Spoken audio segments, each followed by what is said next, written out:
Salut, alors aujourd'hui on va s'intéresser à des mesures un peu plus avancées sur les DAC et on va profiter de l'audio précision pour étudier quelques types de mesures que l'on rencontre assez rarement en audio, qui sont pourtant courantes dans le monde industriel et qui pourtant permettent de déceler et découvrir des caractéristiques que les DAC ont mais que l'on n'arrive pas à obtenir dans les bancs d'essai habituels. Alors, la première chose qu'on va avoir, c'est la limitation des FFT, tel qu'on le fait habituellement, tel que je l'ai fait jusque-là, et voir comment on peut se retrouver confronté à mesurer des appareils, comme ici l'ESS, dont les caractéristiques sont supérieures aux caractéristiques de l'appareil de mesure lui-même. Ça, c'est un appareil, c'est un audio précision qui a au moins, on va dire, une quinzaine d'années, et les DAC et ADC qui sont dedans sont de qualité inférieure à ça. Donc, on risque, lorsqu'on fait une FFT de distorsion de l'ESS, d'avoir superposé dessus la distorsion de l'ADC de l'appareil. Donc, ces appareils permettent justement de faire ce style de mesure, même quand l'appareil à mesurer est très supérieur aux caractéristiques de leur appareil à eux. Et ça, c'est quelque chose qu'on va regarder juste après. Comment on fait ça? Comment cet appareil est configuré et quelle est la logique qui est utilisée pour pouvoir non seulement mesurer des distorsions beaucoup plus faibles que sa distorsion intrinsèque, mais en plus à des fréquences beaucoup plus élevées. Ce qui est vraiment fromage et dessert dans ce cas-là. On va regarder après deux autres types de mesures, qui est la linéarité et la monotonicité, qui sont deux mesures qui permettent d'aller voir vraiment jusqu'au fond du détail de ce que le DAC est capable de faire jusqu'au plus faible niveau possible. Et là aussi, il faut un appareil vraiment étudié comme l'audio précision, pour pouvoir faire ce genre de mesure d'une manière correcte. Il faut des analyseurs analogiques extrêmement fiables, il faut des signaux particuliers, il faut des filtres ajustables qui viennent se placer exactement aux fréquences utilisées. Donc ce sont des mesures qui ne sont pas possibles simplement avec un simple PC et une carte son. Et donc c'est ce qui fait que on est vraiment dans deux mondes différents lorsqu'on fait des mesures avec un PC, une carte son standard et un appareil dédié à ça, parce qu'il y a tout un lot de périphériques qui permettent de s'affranchir des limites de la topologie simple de la carte d'acquisition et du générateur de signaux. Donc on va étudier ces trois mesures et je vais commencer par montrer comment un appareil a priori qui pourrait être moins bon que l'appareil à mesurer peut quand même se débrouiller pour obtenir toutes les informations de l'appareil à mesurer sans que sa distorsion propre vienne interférer. Alors, d'abord, comment un DAC est mesuré avec ce style d'analyseur audio? Simplement, on a un générateur numérique qui envoie un flux de données qui rentre dans le DAC. C'est juste une fréquence pure. Le DAC fournit un signal analogique qui est repris par l'analyseur analogique qui a une cellule de gain et de remise en forme du signal. Ça passe ici dans un convertisseur analogique numérique, un ADC, qui passe dans un système, un analyseur numérique, un DSP, qui fait des calculs FFT et qui sort le résultat sous la forme d'un spectre. Donc un truc avec le fondamental et les harmoniques. Alors, on voit tout de suite que, bon, ça c'est ce qu'on va mesurer, mais on a quand même ici des étages qui ont bien entendu leurs limites. Et la limite, c'est surtout l'ADC.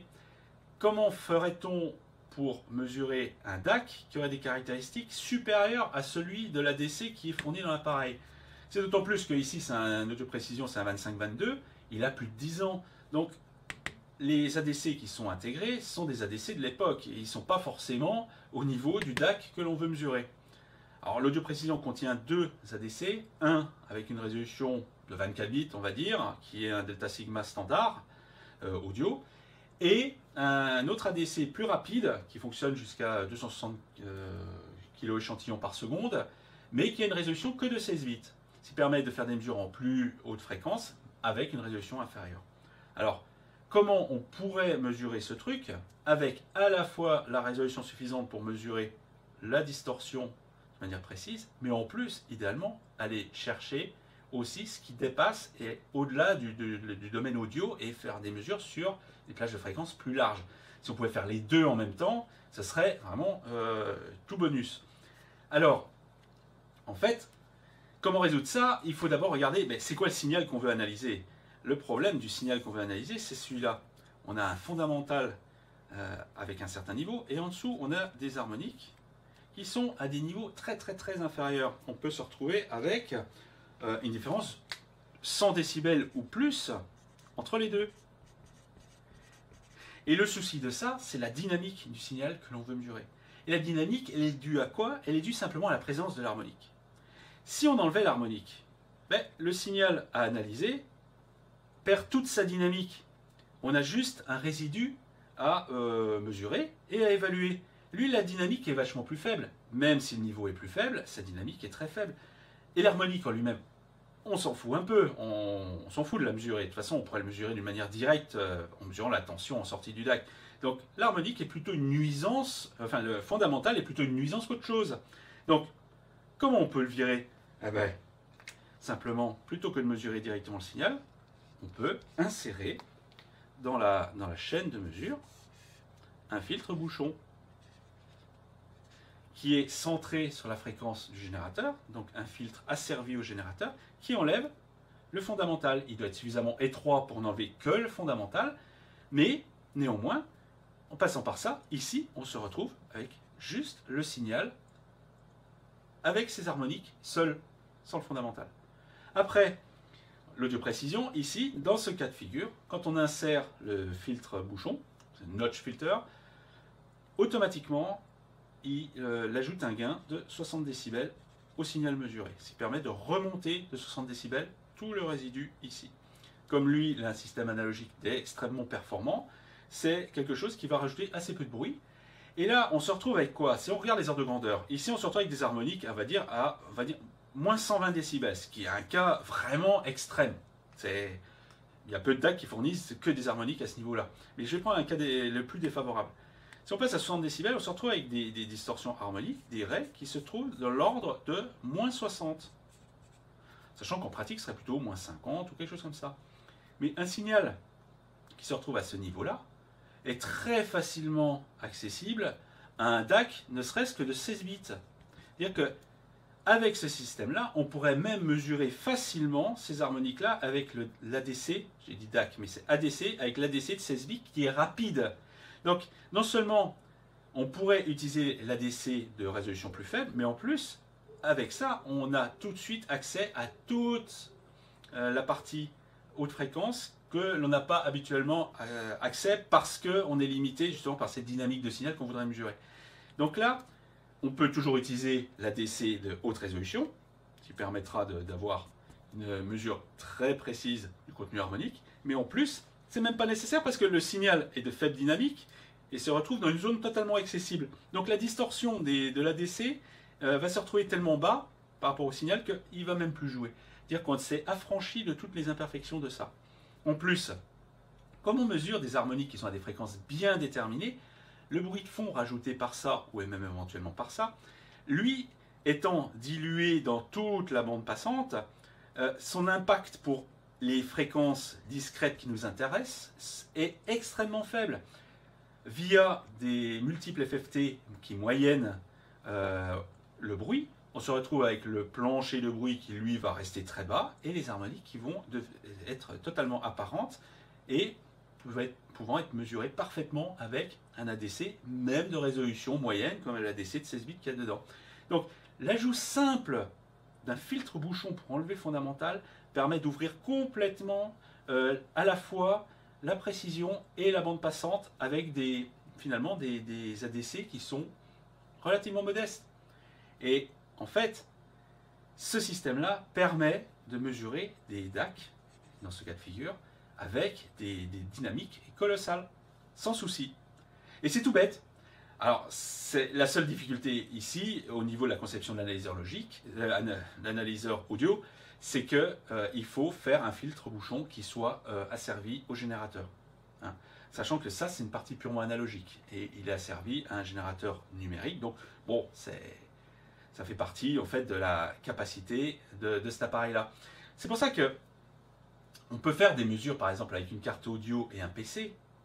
Mais c'est là où les analyseurs audio de ce genre prennent tout de suite une autre envergure. C'est parce qu'avec ces éléments supplémentaires qu'il n'y a pas dans les cartes son, par exemple, pour faire des acquisitions et des mesures, on passe tout de suite à un autre niveau de mesure et à une toute autre précision. Et en fait, on sort d'une limitation que l'on peut retrouver d'une manière récurrente quand on utilise un simple PC, une carte son pour mesurer la distorsion, c'est que on n'a pas ce style de facilité. Les cartes son mesurent avec leur ADC directement un signal qui a une grande dynamique et on ne sait pas de combien ce truc-là va influer sur le résultat final. C'est d'autant plus vicieux que, en fait, la distorsion de ça peut très bien compenser la distorsion de ça. Tout dépend dans quel sens elles sont et comment elles sont faites. Et à quelle fréquence on mesure.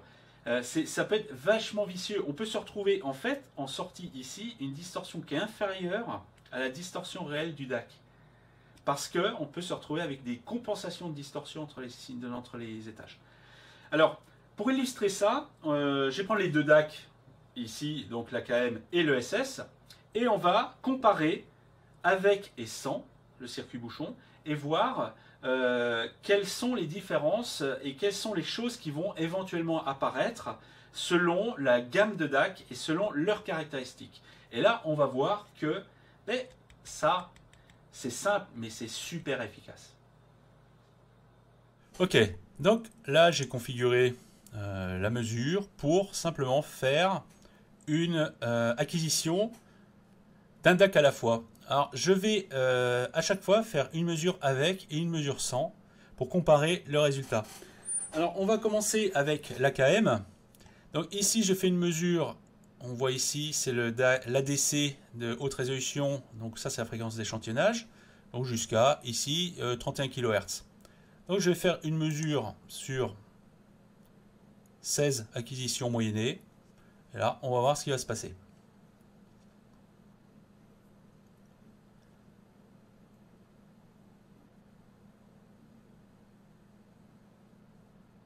Voilà. Donc on voit bien ici l'effet du filtre bouchon. Il a enlevé l'harmonique, le fondamental principal, donc d'où le pic ici correspond en fait au pic qui est là. Donc en vert c'est la mesure traditionnelle ou la mesure brute directe, et l'autre c'est la mesure avec le circuit bouchon. Alors ici, finalement ça ne change pas grand chose. On a à peu près les mêmes niveaux de distorsion, quelques chouilles après, le même plancher de bruit, il n'y a absolument pas de différence, donc à la limite, que ce soit l'une ou l'autre des mesures, ça ne change pas grand chose. Par contre, il y a quand même une chose qui va changer ici, c'est si moi je passe à l'acquisition haute vitesse, c'est à 262 000 échantillons par seconde, et si je passe à une mesure à 130 kHz, à peu près la moitié, eh bien là, on va pouvoir avoir accès à quelque chose de plus intéressant. Là, on devrait commencer à voir une différence. Tout simplement parce que la résolution du DAC, de l'ADC de capture commence à être faible. Et là, c'est un tout autre système. Donc, qu'est-ce qu'on voit ici? On voit que ici, en vert, on a l'acquisition normale, directe, avec un ADC de 16 bits seulement. Bien qu'on se retrouve à analyser jusqu'à 130 kHz, on voit des choses ici, qui manifestement sont dues à l'ADC lui-même, pas au DAC que l'on veut mesurer. Et ces choses, lorsqu'on utilise le circuit bouchon, donnent un comportement complètement différent. En bleu, on voit quoi? On voit que la distorsion du DAC est beaucoup plus faible que celle qu'on a mesurée. On retrouve en fait la distorsion qu'on avait avec l'ADC haute résolution. Et surtout, après, on voit ici la sortie du DAC qui baisse, et ça c'est le filtrage simplement analogique qui est en sortie de DAC, ce sont les étages de sortie, alors que l'ADC, lui, quand il est attaqué directement, en fait, lui, il continue tout droit, c'est son propre bruit qui continue, et donc c'est son propre bruit qui passe devant, et qui écrase complètement le bruit du DAC lui-même. Donc à partir du moment où on commence à mettre le circuit bouchon, et il n'y a que ça comme différence, on a juste enlevé cette énergie-là, on voit apparaître tout ce qui nous intéresse. Alors non seulement on voit apparaître un plancher de bruit plus faible, mais en plus on voit apparaître en haute fréquence des résidus. Souvent ce sont des problèmes d'aliasing ou des choses comme ça. Les filtres anti-repliement et des trucs comme ça ne sont pas parfaits, donc il y a des résidus qui viennent en fait du fondamental, mais qui est réfléchi par rapport à la fréquence d'échantillonnage utilisée. Alors ici je suis à 48 kHz, à 48 kHz, oui, à 48 kHz de vitesse d'échantillonnage au niveau du DAC. Donc ici, on doit se retrouver à voilà, ici 48 kHz. Et là, on a le pendant. En fait, ici, on a deux pics de part et d'autre 48 kHz. Vu on travaille à 1 kHz, en fait, on a 48 kHz au milieu et on a deux pics à 1 kHz du centre. On a 2 kHz d'écart. Et bien entendu, on va retrouver le même à 96 kHz, ici. On retrouve les deux pics avec le 96 kHz au milieu. Donc on retrouve... Et ça, ce sont des résidus dus à l'aliasing. Hein. Ça, ce sont des choses qu'on ne pourrait pas voir si j'avais utilisé l'ADC standard. Parce que je ne peux pas aller aussi loin. Je peux aller que jusqu'à 32 kHz. Or, les problèmes commencent à apparaître à l'emplacement de la fréquence d'échantillonnage elle-même, voire 2 fois plus. Voilà tout l'intérêt du truc. Alors maintenant, on va revenir sur l'acquisition standard. Ici. On va revenir sur ça. Je vais refaire la mesure. Ah oui, il faut que je remette évidemment sur... on va prendre 31K. Je vais refaire une mesure. Je vais la conserver et je vais brancher le SS dessus. Et là, on va pouvoir comparer ce DAC-là et le SS. Et on va pouvoir voir le SS qui est censé être une gamme au-dessus, voir que à ce niveau-là, le SS, sur une mesure standard comme ça, avec l'ADC de haute résolution, on va commencer quand même à voir quelque chose. Ou tout du moins, je l'espère. Donc, ce que je fais, c'est que je vais brancher le SS. Voilà. Je vais enregistrer ces courbes-là qui correspondent à l'AK 4396. Et là, je vais refaire une mesure. Voilà. Alors là, on voit quelque chose qui est tout à fait intéressant. Alors la première chose qu'il faut faire abstraction, c'est que le SS, j'ai de la ronflette qu'on voit ici ou là. Simplement là, le truc est posé sur la table, il n'est pas dans un boîtier, il est relié à aucune masse spéciale, il n'est pas, contrairement à l'autre DAC qui est dans sa boîte, bien emballé, etc. Donc, il n'est pas très étonnant qu'on se retrouve avec ce genre de saloperie qui traîne. Hein. Donc, ça, c'est un premier souci. Mais ce qui nous intéresse ici, c'est on va dire la limitation de la mesure directe en verre, où même là, on commence à avoir une différence, même avec l'ADC de haute résolution. On se retrouve avec un plancher de bruit qui est plus bas. Hein, et donc, en fait, ce DAC-là fournit un signal qui est au-delà des capacités de l'ADC fournies. Alors, bien entendu, si je passe à un ADC rapide, alors là, on va avoir une énorme différence. Alors, avant de faire, je vais comparer avec l'autre. Et là, on voit parfaitement la différence de catégorie entre le SS et l'autre. Alors, le SS, il paraît tout de suite beaucoup plus pollué, etc. Mais il faut voir qu'on est ici, on a 10 décibels par division. On est à 16 décibels d'écart en plancher de bruit. On est vraiment dans toute autre gamme de DAC. Hein, que ce soit pour les étages analogiques ou le DAC lui-même, on a quand même une très grande différence entre les deux, évidemment. Hein. Mais là, on voit que quand on a des DAC de haute gamme de ce genre, le fait d'utiliser un circuit bouchon change beaucoup les choses.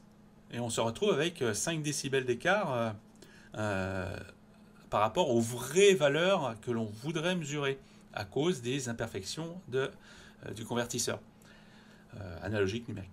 Maintenant, donc, je vais faire une mesure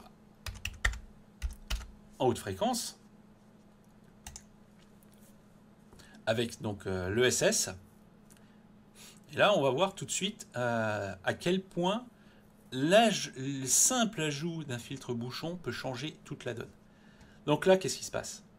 Voilà ici en vert ce qui est mesuré directement. Et en fait, ce qui limite, c'est le convertisseur analogique numérique de l'appareil de mesure. Par contre, le DAC lui-même, il arrive parfaitement à le mesurer. Même si c'est un ADC de 16 bits, il arrive parfaitement à le mesurer. Il arrive à mesurer toutes les harmoniques ainsi que le plancher de bruit qui se retrouve à peu près à moins 135 si je fais abstraction des petites ronflettes ou des trucs comme ça. Donc, et en plus, on peut voir ici les résidus de sortie hein, qui sont l'image des pics qui sont là, on les retrouve ici, et on voit l'atténuation due au filtrage analogique des étages de sortie. Et on voit que vraiment c'est un DAC qui a très très peu de bruit, hein. Après, bon, le fait de le mettre dans une boîte, de revoir un peu le câblage, etc., va supprimer toutes ces ronflettes. Et puis on voit en fait les pics de distorsion réels. Alors ce qui est assez visible ici, c'est que par rapport à l'AK 4396, la distorsion est quand même nettement plus faible. On voit les pics ici par rapport à celui-là, on a quand même des écarts qui peuvent être de 10-15 décibels. Tout dépend de l'emplacement. On voit vraiment une différence standard que l'on pourrait imaginer vu la gamme de DAC. Mais néanmoins, on voit que de toute façon, quand on commence à taper dans ce style de gamme, il faut absolument utiliser cette méthode avec le circuit bouchon. Alors c'est une chose que je n'ai pas faite dans le temps, c'était une erreur, hein. Mais bon, c'est à force de fouiller la doc, l'audio précision, et puis commencer à s'intéresser à toutes ces mesures plus avancées. Et justement, on va pouvoir maintenant attaquer d'autres paramètres que l'on retrouve dans les DAC, mais qui sont très rarement montrés dans la réalité, malheureusement, parce que les DAC audio ne sont pas évalués en général comme des DAC standards industriels. Et on peut découvrir des choses extrêmement intéressantes sur la réalité de ces DAC-là par rapport à des DAC, on pourrait dire, industriels, dont les paramètres sont importants dans l'industrie, mais totalement passés sous silence dans le monde de l'audio. Ok, donc on va mesurer un paramètre qui est très important dans les DAC habituellement dans le monde industriel, c'est la linéarité, c'est-à-dire le rapport entre le nombre qu'on rentre et la tension qu'on en tire en sortie. Théoriquement, si le DAC était idéal, on aurait une proportionnalité constante, quel que soit le niveau. Alors, avec ça, en fait, on va pouvoir mesurer par rapport à un signal d'entrée à une certaine fréquence et un niveau donné, en pur numérique, on va analyser avec l'analyseur analogique le signal en sortie. Alors pour éviter d'être perturbé par le bruit et les distorsions qui pourraient régner en dehors du fondamental, en fait on va faire exactement l'opposé de la mesure FFT. On ne va pas utiliser un circuit bouchon ici, on va utiliser un circuit passe-bande qui va ne passer que le fondamental. Parce que ici, dans cette mesure-là, ce qui nous intéresse, c'est exclusivement le niveau du fondamental, en dehors de tout. Et le fait d'utiliser un filtre passe-bande comme ça, très étroit, ça permet d'enlever tout le bruit qui est autour et ça permet de faire des mesures à des valeurs de niveau très très très très faibles, sans être perturbé par le bruit et les distorsions autour. Donc c'est une mesure qui permet d'aller très très loin et de pousser les DAC vraiment au maximum. Donc ce qu'on va faire, c'est qu'on va mesurer les deux DAC et on va pouvoir évaluer leur linéarité. Alors, actuellement, je travaille avec a priori une sortie à 100 kHz. Je travaille avec un niveau de sortie de 100 kHz. On va voir pourquoi j'utilise cette fréquence-là. Et on essaiera d'autres fréquences qui permettent de mettre en avant quelques caractéristiques particulières de ces DAC qui fonctionnent vraiment sur des modes très très différents. Donc là, actuellement, le bleu, c'est le canal 1. Celui-là, c'est la courbe de linéarité de l'AKM. Alors, ici en abscisse, on a le mot numérique qui est envoyé au DAC. Et en ordonnée ici, on a le niveau relatif en sortie dans le monde analogique. Et donc, si le DAC est idéal, on doit avoir une droite permanente. Et en fait, la pente de la droite correspond au gain numérique du DAC. Alors la courbe verte, c'est une autre mesure qui se fait en même temps, mais qui va être retravaillée à la fin pour en fait évaluer la déviation de la mesure par rapport à une droite idéale. En fait, ça nous permettra, si le DAC était idéal, d'avoir quelque chose qui est à 0 ici, c'est cette échelle-là. En fait, c'est la déviation en décibels par rapport à la courbe linéaire idéale. Ok, donc là, on commence à voir ce qui se passe ici. La perte de linéarité du système. Alors ici, je suis allé jusqu'à moins 150 décibels, mais il faut bien penser que c'est trop. Il faudrait s'arrêter à moins 144 parce que ici, en dessous, en fait, on n'en voit que des zéros. Parce que en dessous de moins 144, on sort de la plage de valeurs disponible en 24 bits. Hein. Donc en fait, il faut faire abstraction de ce qui sort. Alors, je vais remettre moins 144, comme ça on n'aura pas cette zone-là qui viendra interférer. Alors là, on est avec le SS qui a un gain très légèrement supérieur. Enfin, moi, ça m'arrange, ça permet de voir les deux courbes.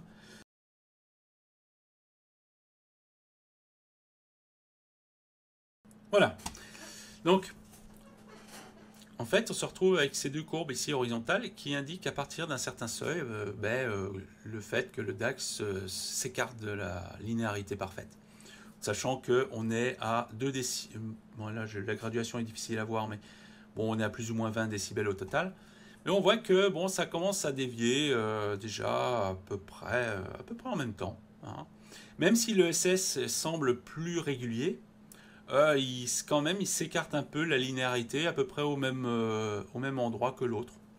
Bon, pourtant, ce sont des DAC qui ont des gammes assez différentes. Alors, c'est quand même assez étonnant et on va voir un petit peu qu'est-ce qui se passe si je travaille par exemple à une fréquence plus conventionnelle, plus basse, genre 44,1 kHz. Alors, je vais enregistrer ça. Et on va recommencer avec, je vais peut-être passer à moins 144, ça sera mieux, et je vais peut-être pas mettre autant, bon, on va mettre 72, allez, ça ira très bien comme ça ira un peu plus vite.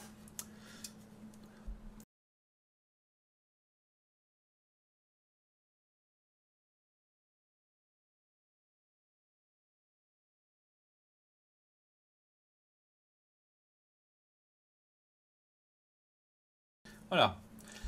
Alors là, on remarque quand même que ce n'est pas pareil par rapport au truc précédent. Alors je suppose que ça, soit on a changé de calibre, soit le SS a un truc particulier à ce niveau-là, je ne sais pas. Si on fait abstraction de ce truc, bon, ben, le SS, lui, continue jusqu'à moins 120, il est quand même assez bon, et après il s'écarte relativement lentement. D'ailleurs, on le voit sur la courbe jaune, ce qui reste assez linéaire, jusqu'à moins 135, quelque chose comme ça, c'est quand même assez fort. Alors que l'autre, déjà à moins 120, il est déjà parti, on voit qu'il est, il est déjà parti en dehors des clous. Donc là, il y a une très grande différence entre les deux. D'ailleurs, je vais peut-être cacher l'autre. On va faire hide. Voilà. Là, on a quand même une grande différence de qualité entre les deux DAC. Le SS se comporte beaucoup mieux. Alors qu'il ne se comportait pas bien lorsqu'on a mis des fréquences plus élevées. Si je passe de 44 à 96 kHz, on va retrouver des DAC qui vont se comporter à peu près de la même manière. Et ça, c'est une chose qui est importante et qui en fait est liée à la technique et la technologie qui est derrière ces DAC et comment elles fonctionnent. En fait, le KM quelque chose ne change pas fondamentalement lorsqu'on change la fréquence d'échantillonnage. Alors pourquoi ça se passe comme ça? C'est parce que l'AKM, lui, est attaqué par un récepteur qui décode le SPDIF, et ce récepteur lui fournit une horloge qui est un multiple de la fréquence d'échantillonnage. Donc en gros, l'autre a toujours le même type d'information, sauf qu'il a à le traiter plus vite, c'est tout. Et donc l'autre va sortir, le modulateur delta sigma, va travailler plus vite, mais va travailler sur le même flux de données. Il y aura exactement le même style de données, sauf que ça ira plus vite. Simplement, sa fréquence de travail est toujours un multiple constant de la fréquence d'échantillonnage qui rentre. En général, je pense pour cet appareil, ça doit être 128 fois la fréquence d'échantillonnage. Simplement, ben, le DAC va fonctionner plus ou moins vite en fonction de la fréquence rentrante. Ce qui fait que, dans la pratique, ben, ce DAC-là va se comporter à peu près de la même manière, quelle que soit la fréquence d'échantillonnage. Après, il peut y avoir des effets dus à la vitesse. Mais fondamentalement, il va traiter les mêmes données. Hein. Ce n'est que la vitesse qui va changer. Le SS, lui, travaille d'une manière complètement différente. Le SS n'a pas de master clock au sens où il n'est pas piloté par la fréquence d'échantillonnage en soi. Il est piloté par son quartz qui est à côté, qui est sa master clock. Et en fait, en interne, ce DAC se comporte comme un ASRC, c'est-à-dire un convertisseur de fréquence d'échantillonnage asynchrone. En gros, ça veut dire que ces modulateurs fonctionnent toujours à la même vitesse, quelle que soit la fréquence d'échantillonnage, sauf que le flux d'entrée va être plus ou moins rapide. Et donc, ce qui va se passer, c'est que plus on va rentrer avec une fréquence d'échantillonnage élevée, moins il va avoir de données pour travailler entre les échantillons. Parce que lui, sa vitesse interne reste constante. Et donc, on va avoir une dégradation, une précision moindre au fur et à mesure que l'on va monter en fréquence. Et c'est exactement ce à quoi on assiste. Et ça a cet effet-là. Ça a des qualités d'un côté, mais ça a cet effet-là de l'autre. Ce qui veut dire que l'ESS, si l'on veut travailler à des fréquences d'échantillonnage très élevées, c'est pas forcément le meilleur DAC. Ou alors, il faut l'attaquer autrement. Parce qu'il est capable de travailler très vite en interne, mais quand on l'attaque en SPDIF, on est plutôt défavorisé. Il vaudrait mieux l'attaquer directement numérique ou avec des flux directs. Mais ce n'est pas le cas dans ce style d'implémentation de ce DAC.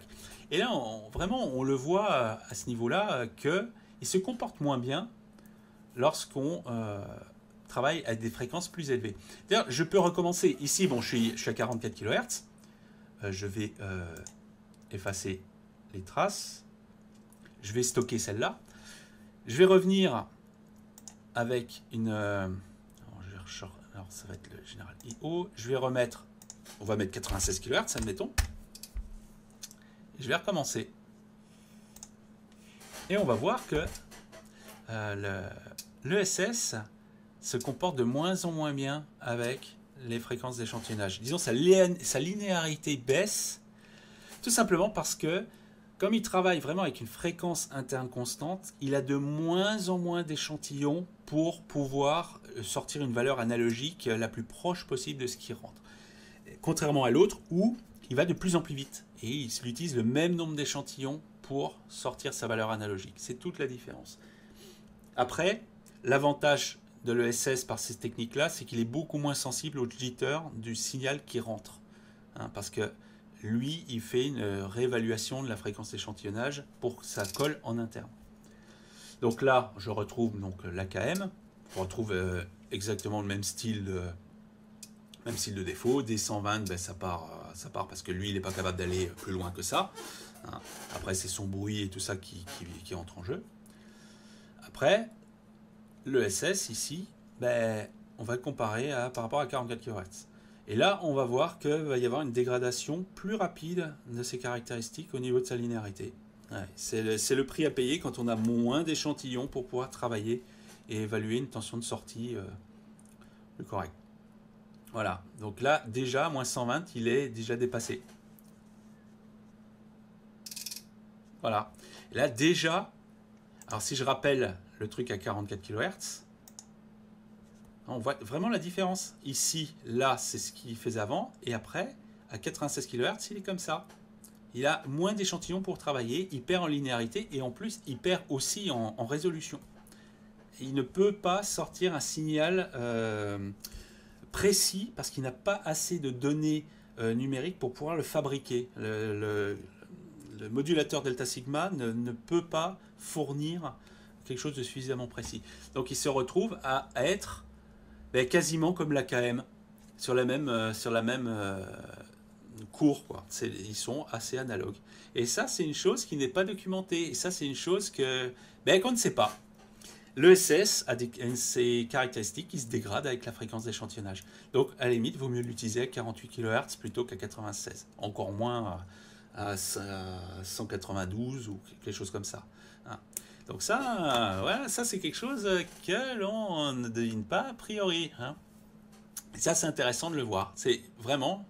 Voilà pourquoi ce style de mesure est rarement fait, parce que ça dit des choses qui ne sont pas toujours très avouables. Bon, ça n'empêche que l'ESS, lui, a d'autres qualités que le premier n'a pas. Donc après, c'est toujours fromage ou dessert, c'est selon ce qu'on peut faire. Mais néanmoins, là, on perd en résolution, même si déjà, si on a un montage qui respecte le moins 120 décibels en dynamique, en général, ce sera déjà un exploit de le faire correctement. Donc voilà, ça c'était la mesure de linéarité qui permet de montrer quand même des comportements qui sont tout à fait inattendus et inconnus. Je pense que personne n'a relevé ce genre de truc. Et c'est en fait c'est tout à fait logique lorsqu'on on regarde comment ces DAC fonctionnent en interne.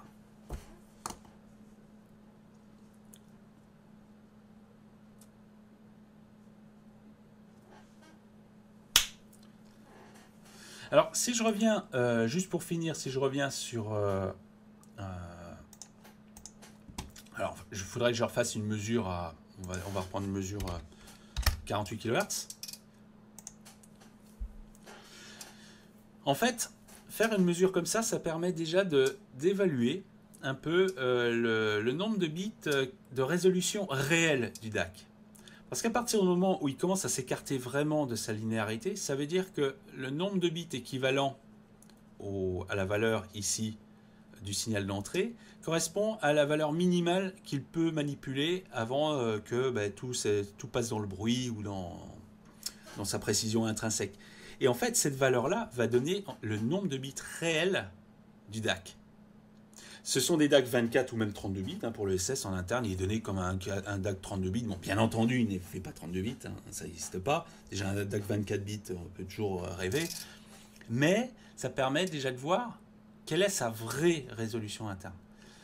Alors ici, on voit que dans le cas de l'AKM, là, on est à moins 115. Sachant qu'en gros, on divise par 6 pour avoir le nombre de bits réels. Moins 120, on est à 20 bits. Et là, on est à 19, on est à 19 bits peut-être, quelque chose comme ça, entre 19 et 20 bits à peu près pour l'AKM.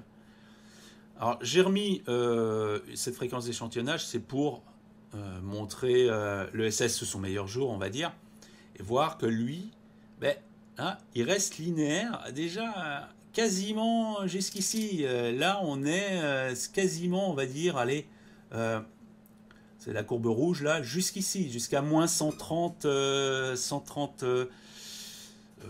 allez, allons-y, 132. Alors si on calcule 132 divisé par 6, on est à 22 bits à peu près. 22, 23 bits, bon, elle est à peu près 22, 23 bits. Déjà, on commence à voir que sur la linéarité, on peut évaluer un peu le nombre de bits réels de ce DAC en termes de linéarité. On voit que l'AKM, l'ordre de 19, l'autre est l'ordre de 22. Il y a 3 bits d'écart. Faut bien voir que ce sont des valeurs extrêmement élevées ou faibles selon le côté où on se met. Ce sont des valeurs très très difficiles à obtenir normalement. En industrie, les meilleurs DAC qui ont une linéarité garantie sont extrêmement chers et extrêmement difficiles à mettre en œuvre. Donc ce sont des valeurs qui sont quand même très très bonnes en soi. Mais on n'est pas dans du 24 bits. On n'est pas du tout dans ce genre de truc. On est dans quelque chose d'inférieur. Surtout que là, bon, en plus le SS, si je monte la fréquence d'échantillonnage, il perd en résolution, tout simplement. Voilà, donc ça c'était un deuxième aspect qu'on peut déduire de ces courbes-là. Et donc c'est un aspect qu'on va pouvoir vérifier avec le test suivant, la monotonicité. Alors donc on va s'occuper de la troisième mesure, qui est la monotonicité.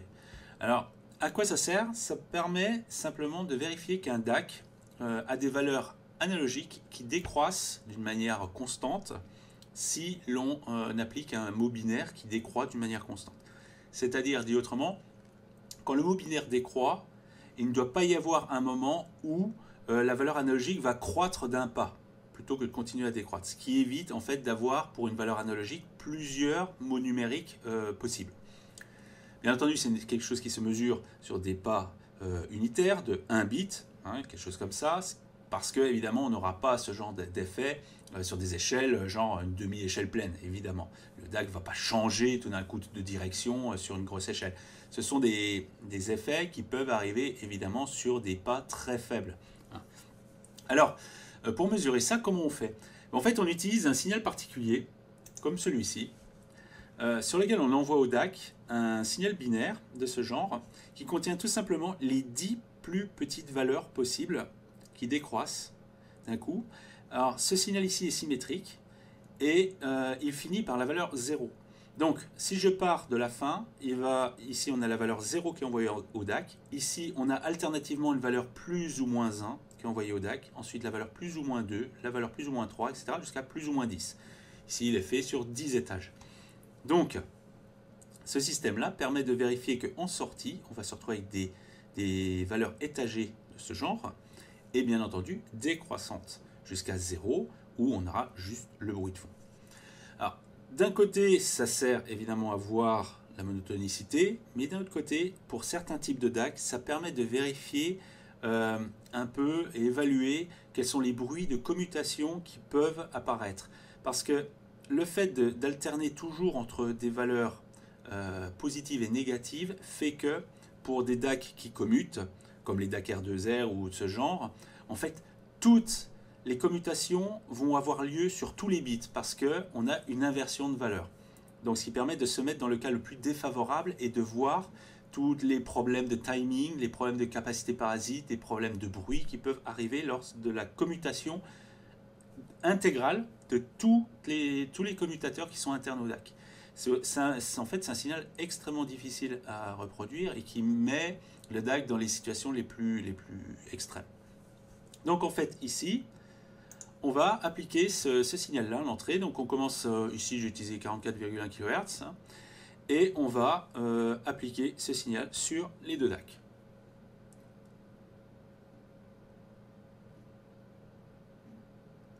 Voilà. Alors en haut j'ai l'AKM, en bas j'ai le SS. Alors qu'est-ce qu'on peut déjà regarder en premier? On voit déjà que effectivement les DAC sont monotones. On voit que les plateaux, même s'ils ne sont pas super parfaits et tout ça, sont monotones. Le SS a une ronflette superposée que l'on peut vraiment voir ici. On voit que ici la graduation est de 20 millisecondes, donc on voit effectivement des périodes de 20 millisecondes, soit 50 Hz. Alors, ce n'est pas forcément intrinsèque au DAC en lui-même, c'est parce que mon circuit il est en l'air comme ça, et puis il n'est pas du tout dans la situation avantageuse de l'autre qui est dans son boîtier, etc. Donc, je pense que c'est plutôt la circonstance qui fait qu'on se retrouve dans cette situation-là. Donc, on va en faire abstraction. Parce que je ne pense pas que ce soit plus problématique que ça. Mais bon, à la limite, quand le montage est bien en situation, on peut voir si effectivement il y a des ronflettes superposées. Alors il faut bien regarder les échelles dans lesquelles on est. La graduation est de 20 microvolts. C'est quand même très faible. Les DAC ici sortent à peu près 2 volts RMS pleine échelle, ce qui correspond à plus ou moins 2,8 volts. Et ici on est à plus ou moins à peu près 60 microvolts. Alors ici j'ai travaillé sur un mot de 20 bits. En fait ça se règle ici. Donc ici j'envoie un mot de 20 bits. Ça veut dire que ici les étages sont d'une taille égale à la pleine échelle divisée par 2 puissance 19. Alors ça on peut vérifier un peu en vitesse si ça colle. Je dis 2 puissance 19 parce que je suis en version alternée. C'est parce que je suis dans cette situation-là. Alors, si je veux calculer à peu près ce à quoi je dois m'attendre, on va prendre ça. J'ai 2 volts RMS qui correspond à 2,8 volts dans un sens,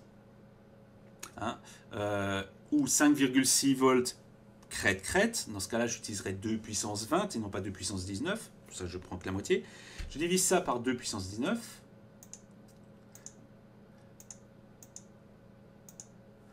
Donc là, j'ai 5,34 microvolts. Ce serait l'échelle que j'ai ici entre le 0 et le 1 LSB, 1 MSB, le bit de poids faible. Ici, si je suis ici, je suis 10 fois plus grand. Donc ici, si je fais x10, j'ai 53 microvolts. Peu près. Et on voit que, par exemple, le SS, là j'ai la graduation directe, alors si on fait abstraction de la ronflette, je suis un petit peu en dessous de 60 microvolts. Voilà, on est à peu près dans les ordres de grandeur. Bien sûr, la précision n'est pas absolue, évidemment, elle n'est pas absolue, donc il y a de la ronflette, il y a des imperfections, mais ça donne un ordre de grandeur où, en fait, les 20 bits sont respectés, voilà, ici, dans cette zone-là, où on est dans la zone la plus faible. En fait, on a quand même des signaux, on a des signaux qui sont propres. Et là, je suis à 20 bits. Hein, donc, je suis ici à, comme on l'a vu, ici, je suis à 10 microvolts à peu près, un peu plus de 10 microvolts, ce qui est en fait le double de ce que j'ai calculé. Parce que là, il faut bien voir qu'ici, j'ai plus ou moins 1 bit, donc 2 bits. Hein. Et l'AKM, c'est à peu près équivalent. Il a à peu près la même tension de sortie. Alors, on voit une différence quand même au niveau du bruit. Hein, l'AKM est plus bruyant que le SS. Et à 20 bits, ils sont quand même tous les deux très propres. Hein, même si l'un est plus bruyant que l'autre. Donc, on peut quand même reconnaître que ici, l'écart est évidemment de 2 bits, hein, plus ou moins 1. Si on regarde que la moitié, on voit que le 1 bit est quand même respecté. Donc ces deux DAC ont une résolution de 20 bits, au moins. Hein, l'AKM, on commence à atteindre le niveau de bruit, mais l'autre reste encore plus propre. Alors maintenant, ce qu'on va faire, c'est qu'on va passer à plus. On va passer à 24 bits, carrément. On va envoyer... Ah, voilà, je vais chercher le panel. On va envoyer un signal sur 24 bits. Et là, par contre, la tension de sortie va être de 2,8 volts divisé par 2 puissance 23. Donc là, on va être à une échelle beaucoup plus faible, c'est-à-dire 16 fois plus faible. Hein. Donc là, il va falloir que je change les échelles des graphiques pour voir quelque chose. Voilà, voilà ce qu'on a. Donc on voit la petite ronflette qui reste quand même au niveau de l'ESS. Et bon, je vais changer les échelles pour que ce soit plus visible. Alors j'avais trouvé des valeurs qui collaient assez bien. On voit quelque chose. Et l'autre, 20 microns, moins 7. Voilà. Alors, évidemment, bon là c'est un peu serré. Je vais peut-être zoomer un peu sur les parties basses. Alors là, le problème, c'est que la ronflette superposée fait que c'est difficile à lire. Donc à 24 bits, là, on commence vraiment à être au-delà des limites des DAC eux-mêmes. Même si, vu comme ça, on voit encore la zone à peu près la moitié, jusqu'à 5 bits, en plus et moins. Et après, en fait, là, ici, on est dans le bruit. Le SS, si on fait abstraction de la ronflette, on arrive à voir un poil plus loin. Hein, parce que son bruit est plus faible, simplement. Je pense que si je pouvais moyenner sur beaucoup plus de mesures, on verrait encore les créneaux. Mais il faut bien voir que ici, je fais déjà des mesures moyennées sur 8 mesures. Si je ne faisais qu'une mesure, ça donne une idée de ce qui sort vraiment du DAC. Hein, ce qui sort du DAC, c'est... alors ça, c'est un bug d'affichage, il faut que je remette mes échelles. Ah, malheureusement,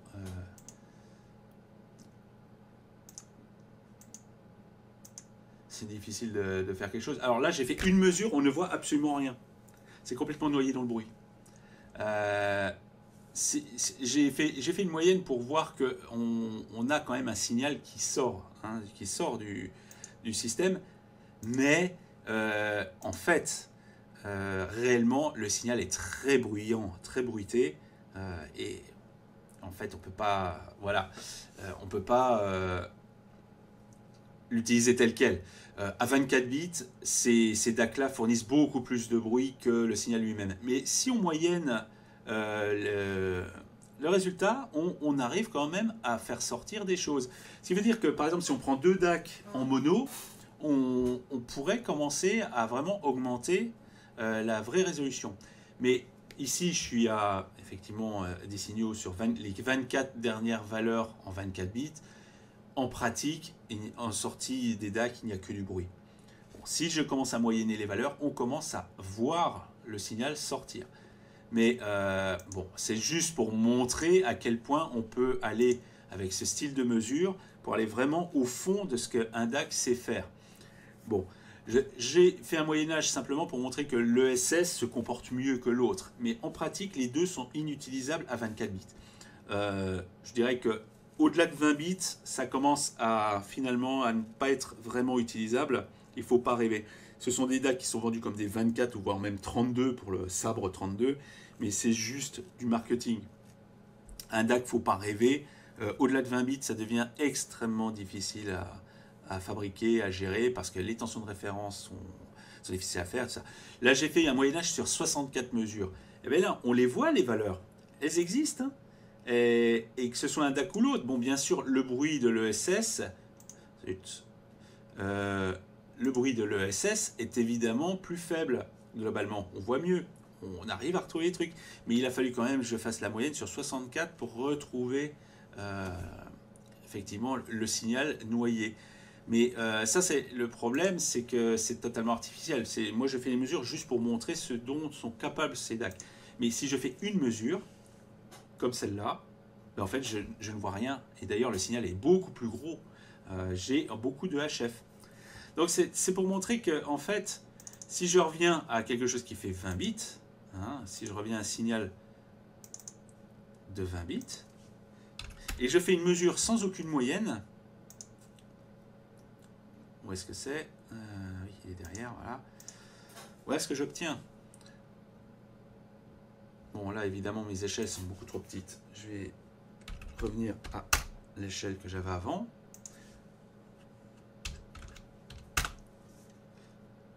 On l'aperçoit dans la courbe bleue, hein, mais à 20 bits, on voit quand même des valeurs. Même si c'est moins bon que la valeur moyennée, à 20 bits, on voit les choses. On voit les choses, même si le bruit est plus important parce que je ne moyenne pas. À 20 bits, on voit quelque chose. Donc, ce sont des DAC qui, en pratique, fonctionnent au moins jusqu'à 20 bits. En dessous, on voit que le bruit est tellement important qu'il faut vraiment moyenner pour commencer à voir quelque chose. Mais à 20 bits, il fonctionne quand même. Donc, ce qui donne à peu près la valeur, la résolution réelle de ces DAC-là, que l'on peut aussi déduire de cette mesure-là. Exactement comme on pouvait le déduire de la valeur de linéarité du test précédent. Voilà. Donc ça, c'est une mesure qui permet vraiment de pousser les DAC et de voir, déjà, bon, si le DAC fournit quand même un résultat, même s'il est noyé dans le bruit, on peut le faire par moyen-âge. On peut voir si le DAC est monotone, hein, ce qui est important aussi. Bon, ils le sont, hein, il n'y a pas de problème. Et ça permet aussi de voir vraiment jusqu'où la résolution peut aller avant qu'en fait il soit inutilisable et que finalement en pratique c'est le bruit qui domine. Hein. Alors ici j'ai pas vraiment de limite en bruit. Bon, c'est du bruit bon, jusqu'à 22 kHz parce que je suis à une fréquence d'échantillonnage de 44,1, mais bon, il reste quand même pas mal de bruit dessus. Alors, une chose qui sera intéressante, à regarder, c'est de passer par exemple à 100 kHz. Juste pour finir sur ce truc-là. Comme on l'a vu dans la linéarité, l'ESS se dégrade fortement lorsqu'on augmente la fréquence d'échantillonnage. Et là, c'est quelque chose qu'on doit commencer à voir. Alors ici, évidemment, comme je suis en fréquence d'échantillonnage beaucoup plus grande, je suis obligé de limiter à, par exemple, 120 millisecondes pour voir le tout. Et là, quand on regarde à 100 kHz, les deux DAC se comportent à peu près de la même manière. Le bruit est à peu près analogue. Hein, et voilà, donc on voit qu'il y a quand même une dégradation des caractéristiques de l'ESS quand on monte en fréquence. Alors qu'à 44 kHz, il est quand même nettement meilleur que l'autre. Et c'est très visible. Alors si je fais, on va dire, un moyen-âge de 8, on va enlever un peu de bruit, mais les deux vont rester à peu près équivalents. Et là, on voit effectivement que l'ESS se comporte... alors là, c'est très propre quand on moyenne, évidemment. Mais quand on regarde, les deux sont vraiment identiques à la ronflée de près. Les deux sont... Il n'y en a pas un qui est meilleur que l'autre. Et ça, c'est quelque chose d'extrêmement intéressant qu'on peut vraiment voir par ce style de mesure. C'est que l'ESS n'est pas aussi bon lorsqu'on monte en fréquence d'échantillonnage.